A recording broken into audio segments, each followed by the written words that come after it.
It's not exactly a secret anymore that Disney has been struggling at the box office. Disappointment after disappointment, flop after flop, everywhere, whether it's a big franchise, an animated movie, or even their live-action woke remakes like Little Mermaid. And now Bob Iger at the quarterly earnings call was kind of forced to address some of that. And he admitted, he went on record and said, you know what? We've been a little bit disappointed with some of these things. Now, of course, he did his best weatherman, imitation. He did his best job to try to make it seem like things aren't really that bad. We've had some big hits before. We had an incredible run as a studio.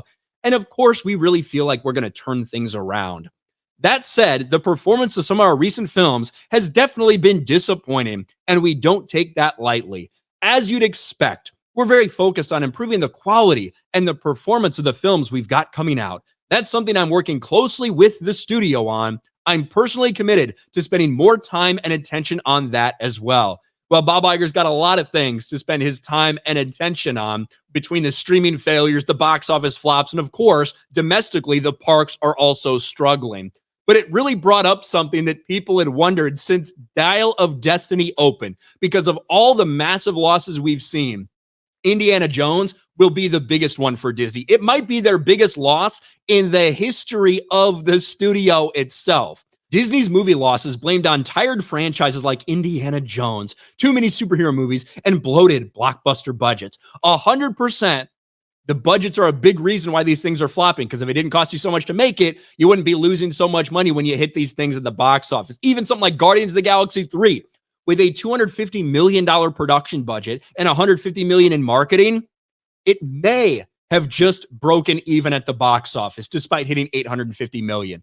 Because when you have those budgets, you need to make a lot back at the box office, and Disney has not been doing it lately, specifically with Indiana Jones.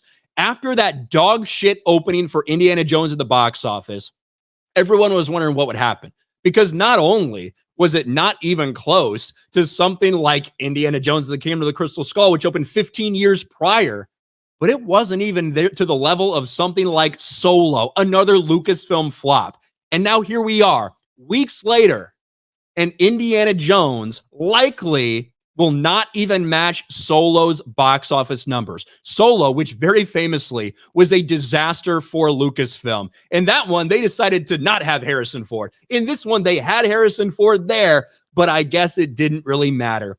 Indiana Jones 5 has made less than the worst Star Wars movie. Now, they mean worst Star Wars movie in terms of the box office performance. I don't know if you could call Solo the worst Star Wars movie ever, but look at this. Indiana Jones Dial of the Destiny, as of right now, $370 million worldwide. It is basically flatlined, to be quite honest. When you look at this number right here, this weekend, it only made $900,000. So this thing is basically flatlined. Solo made $393 million. Both of these movies lost money. Indiana Jones and the Dial of Destiny, with how big its budget is, we don't even know the real fucking numbers yet. This thing was one of the biggest flops in Disney history. So, Bob Iger can say, we're going to look at things. We're going to look at the quality. He said that time after time. He said that when he came back as CEO, we're really committed to quality over quantity. Certainly that hasn't meant shit so far. Now, a lot of that stuff was in production already, so I guess how much could you change, blah, blah, blah. But as of right now, Disney's box office projections are not good throughout the rest of the year. And when you look at what they just released, Haunted Mansion, that's another flop for them. Time and time again, failure after failure. And it's to the point where Bob Iger was actually forced to address how disappointing this was. He tried to put the best spin on it he possibly could, but the reality is plain for everyone to see. Disney has been failing at the box office.